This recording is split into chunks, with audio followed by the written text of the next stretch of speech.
ഒരു ലൈംഗിക ആരോപണവും കേസും ഉണ്ടായാൽ ആ പീഡനത്തിൻ്റെ തീവ്രത അളക്കുന്നവരാണ് സാധാരണ CPMകാർ. എതിർ പാർട്ടികളുള്ളവർ പീഡിപ്പിച്ചാൽ തീവ്രത കൂടും. സ്വന്തം പാർട്ടിക്കാരാണെങ്കിൽ കേസ് ഒതുക്കാൻ നോക്കും. രാഹുൽ മാങ്കുട്ടത്തിനെതിരായ ലൈംഗിക അതിക്രമ കേസിൽ സമരരംഗത്ത് മുന്നിലുണ്ടായിരുന്ന ഒരു DYFI നേതാവിൻ്റെ പീഡന കഥകളെക്കുറിച്ചാണ് പറഞ്ഞു വരുന്നത്. പത്തനംതിട്ടയിൽ വിവാഹ വാഗ്ദാനം നൽകിയ യുവതിയെ ലൈംഗികമായി പീഡിപ്പിച്ചെന്ന പരാതിയിൽ DYFI ബ്ലോക്ക് പ്രസിഡന്റിനെതിരെ കേസ്.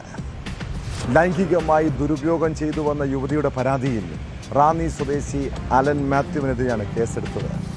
വിവാഹത്തിൽ നിന്ന് അലൻ മാത്യു പിന്മാറിയതോടെ ആത്മഹത്യയ്ക്ക് ശ്രമിച്ച യുവതി ആശുപത്രിയിൽ ചികിത്സയിലാണ്. സംഭവം ഒത്തുതീർപ്പാക്കാൻ പാർട്ടിയും പോലീസും ഒത്തുകളിച്ചുവെന്നും ആരോപണമുണ്ട്.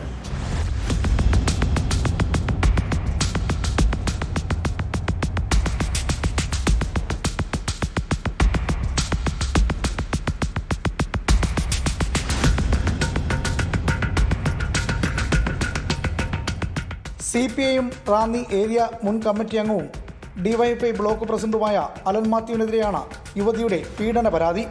വിവാഹ വാഗ്ദാനം നൽകി അലൻ മാത്യു പല സ്ഥലങ്ങളിലും യുവതിയെ കൊണ്ടുപോയി പീഡിപ്പിച്ചെന്നും ഗർഭം അലസിപ്പിക്കാൻ നിർബന്ധിച്ചുവെന്നുമാണ് പരാതി.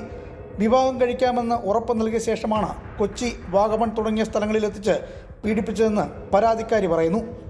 ഞാൻ പരാതി കൊടുത്തിട്ടുണ്ട്. ഇപ്പം സൂസൈഡ് അറ്റംപ്റ്റ് ഉണ്ടായിരുന്നല്ലോ. അപ്പോൾ അവർ വന്നിട്ട് സ്റ്റേറ്റ്മെന്റ് എടുത്തിട്ടുണ്ടായിരുന്നു.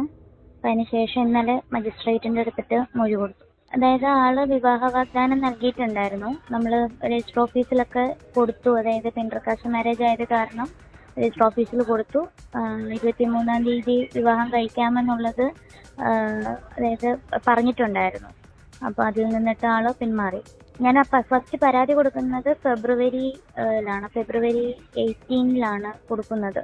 19th ആണ് കളക്ടറിന് പരാതി കൊടുക്കുന്നത്. അത് കഴിഞ്ഞിട്ട് പാർട്ടിയൊക്കെ ഇടപെട്ട് ഇത് സെറ്റിൽമെന്റ് സംസാരിക്കുകയായിരുന്നു. 23-ാം തീയതി വിവാഹമാണെന്നുള്ളത് പാർട്ടിയുടെ ഭാഗത്തു നിന്നുള്ള ഉറപ്പ് നമുക്ക് ലഭിച്ചിട്ടുണ്ടായിരുന്നു. ഈ ഫെബ്രുവരിയിലെ 2025 ഫെബ്രുവരിയിലെ.